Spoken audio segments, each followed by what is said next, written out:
Hey, what's going on, guys? Today in this video, I'm going to teach you how to add an amplifier to an AVR or an AV receiver. So here we have a Denon 4800H. The problem with an AVR a lot of times is the more speakers you add to it, the less wattage per speaker you're going to be able to have, because inside this unit, it's got one single power supply and it's powering all of those speakers. So when you power, say, 2 speakers, you may be getting 100 and let's say 130 watts per channel, but by the time you add 9 speakers, you might be down to like 50 watts per channel. So if you have an AVR and you're looking to add amplification to it, this is what this video is about. We're going to do a step-by-step walkthrough on what you need in the AVR side, what type of cables you're going to need, and I'm actually going to walk you through on how to set that up. So let's go ahead and take a look at the back side of the 4800, and let's see, first and foremost, does your AVR have pre-outs? All right, so here's the back of the 4800. If you have an AVR, the first thing you're going to need to look for is something that says pre-out. Some AVRs have pre-outs for just the left and the right channel. This particular receiver, AV receiver, has pre-outs for all of the channels. Now, one thing to not get mixed up, some of the older receivers have what we call 7.1 inputs. So if this says input, maybe say for instance it's over here, that's not what you're going to be connecting to. You need to make sure it says pre-out, because we need to send the signal out from here to an amplifier and then out from that amplifier to your speakers. So here you can see we've got pre-outs for the front left, so that's the white, the front right channel. We've got a center channel. We've got the surround left, surround right, surround back right, height 1 left and right, and height 2 left and right. So we could connect 1, 2, 3, 4, 5, 6, 7, 8, 9, 10, 11 speakers, 11 amplification to this AVR and be able to process it internally with this one. Now, if we were to look at the actual speakers down here, so each one of these would be a speaker, front right, front left, center, surround. So we've got 1, 2, 3, 4, 5, 6, 7, 8, 9 speakers that we can internally power here, but we can also offload 11 channels here.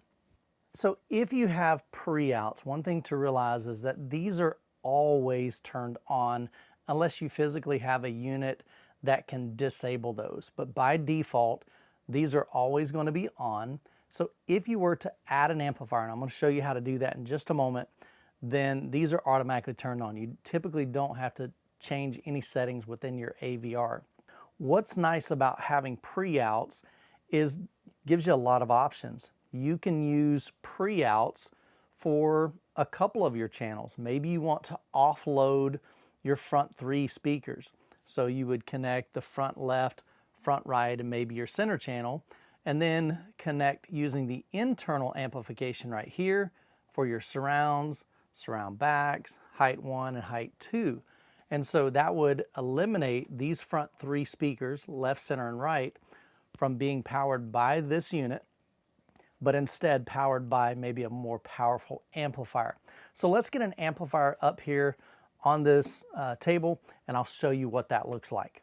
So let's say in your setup you have a 7.1 system, which is 7 bed layer speakers, a front left, center channel, front right, surround left, and surround back right, and surround back left.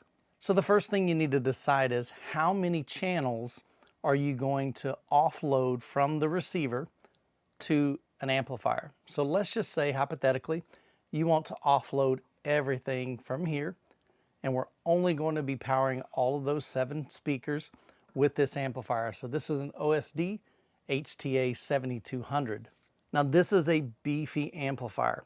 This is going to provide somewhere between 125 to 145 watts per speaker in 8 ohms and 180 to 210 watts into 4 ohms and those numbers are dependent upon the amount of distortion. Now this is a beefy amplifier. I believe it's about 71 pounds, so it is absolutely massive.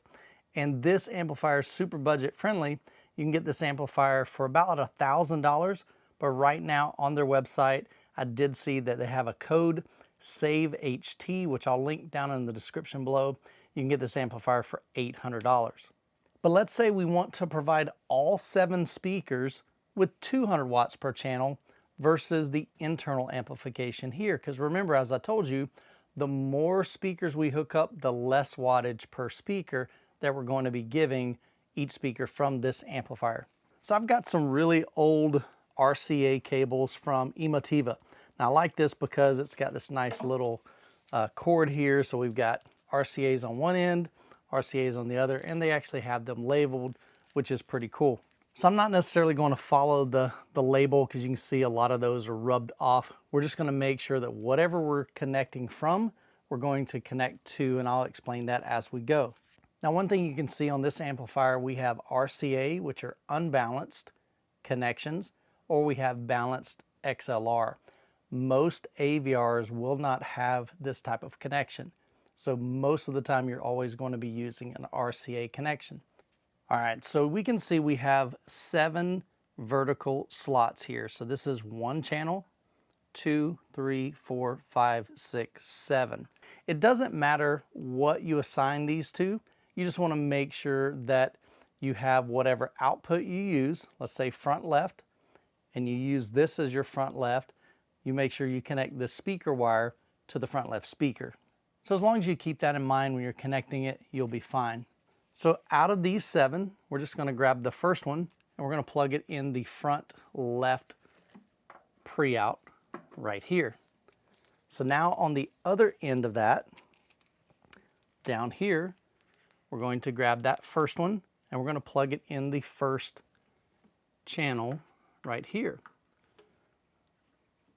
So this is now going to be our channel 1. So that's the front left.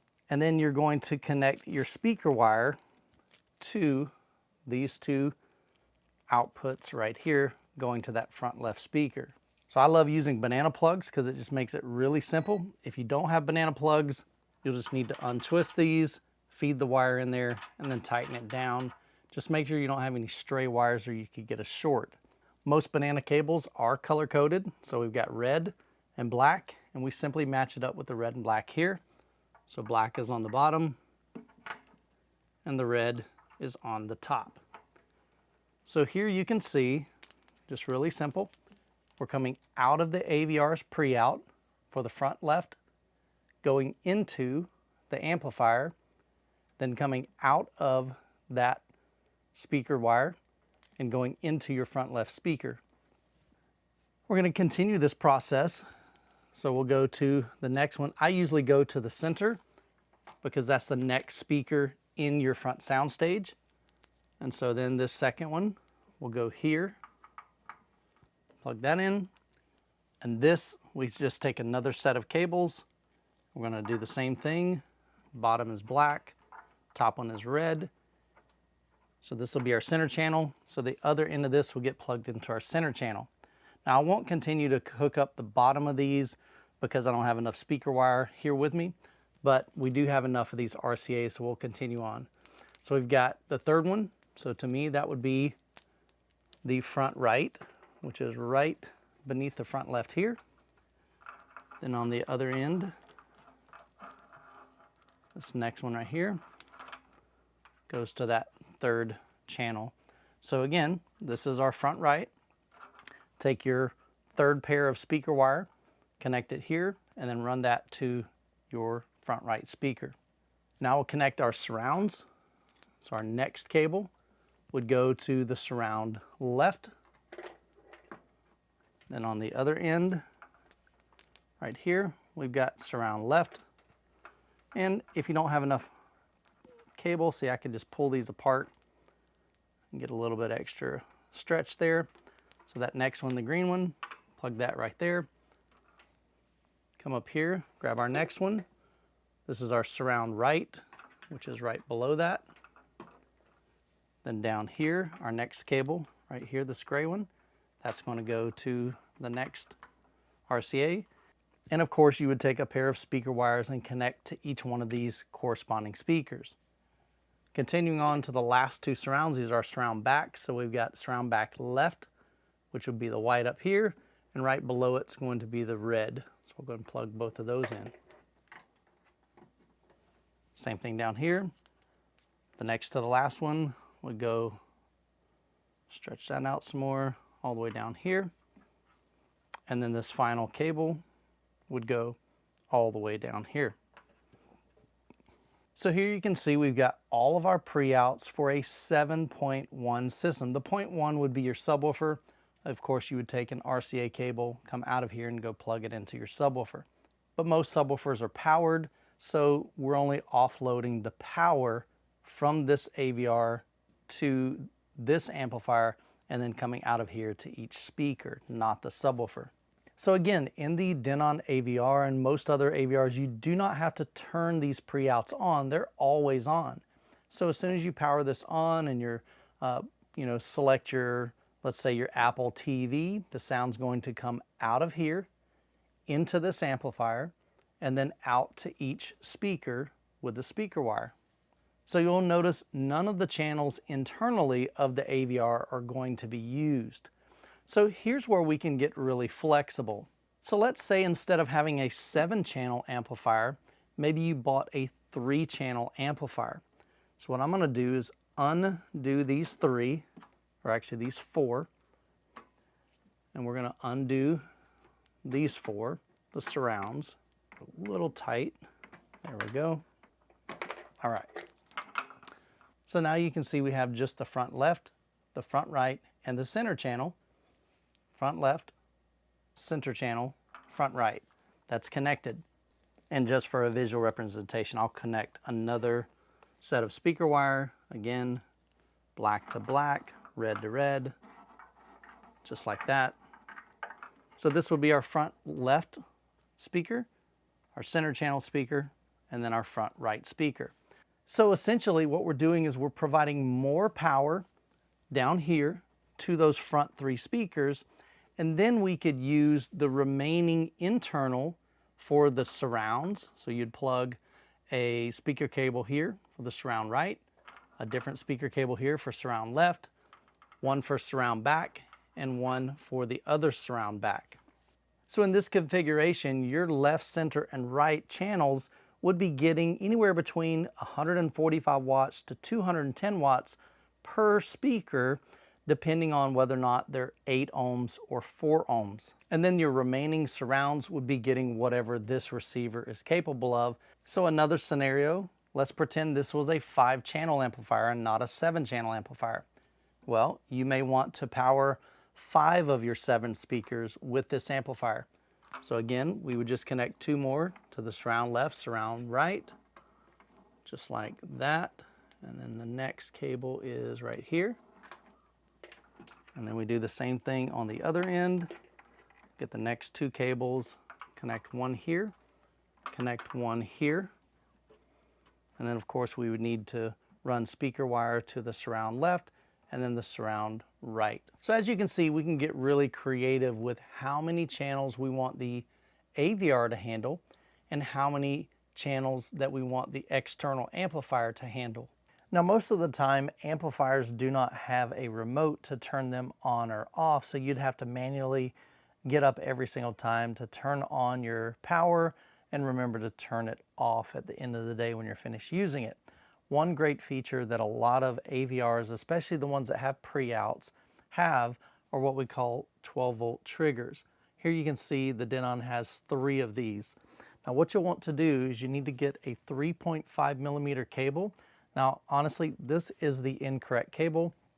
This has 2 little black pins right here. You can see the little rings. So this is really a stereo cable and you really want a mono cable, but just for the sake of purpose, pretend like this is a mono cable. But you would just plug this in here, grab the other side, and over here on the amp, you can see that we have a 12-volt trigger in here. So we're just going to plug that in here, and then you'll notice we even have a toggle switch that says, do you want to have this amp all the way on all the time, or do we want to use the trigger? And of course, in this case, we'd want to use the trigger. And then once you plug in your power, of course, you'd turn in your main power switch on right there. But what the 12-volt trigger does is whenever you turn on the AVR, it sends just a small signal from here over to the amplifier that says, hey, I'm powering you on. So this will turn on internally. And then once you're finished and you turn off the AVR, it sends another signal to the amplifier telling it to turn off. So 12-volt triggers are really great. If you have more than one amplifier, you could connect a second 3.5 millimeter mono cable here, coming out of this and going into your second amplifier, and that's what we call daisy chaining one amplifier to another. Now this setup would make a powerful system for your home theater because you've got a lot of flexibility here. You've got a lot of power in this dedicated power amplifier. Think about it. This is 71 pounds. This is probably in the 25-ish range, maybe 30. So this is over twice the weight of it. Massive power supply down here, able to deliver a lot more power, especially when you're doing what we call all channels driven, and you've got 7 speakers or 9 speakers being powered. Well, I hope this home theater basics video has been helpful to you. If it has, let me know down in the comments below. If you got any questions, feel free to drop those as well. There's also a playlist right here of other home theater basics videos that you might be interested in, so feel free to check those out. Hope you guys have an incredible week. God bless, and we will catch you in the next video.